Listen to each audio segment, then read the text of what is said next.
Hi, welcome to Trendy Output YouTube channel. Today I am going to try Nissin Top Ramen Masala Noodles. Let's start the preparation. First open the contents of the pack. This pack contains noodles and seasoning mix. Let's start the preparation. Boil 230 ml of water. Add noodles. Cook it for 1 minute.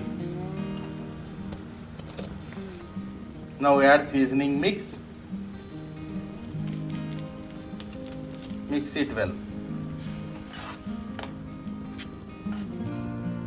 Cook it for 2 minutes.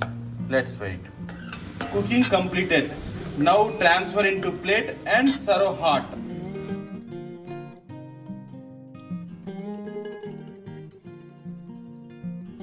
That's it. Thank you for visiting Trendy Output YouTube channel.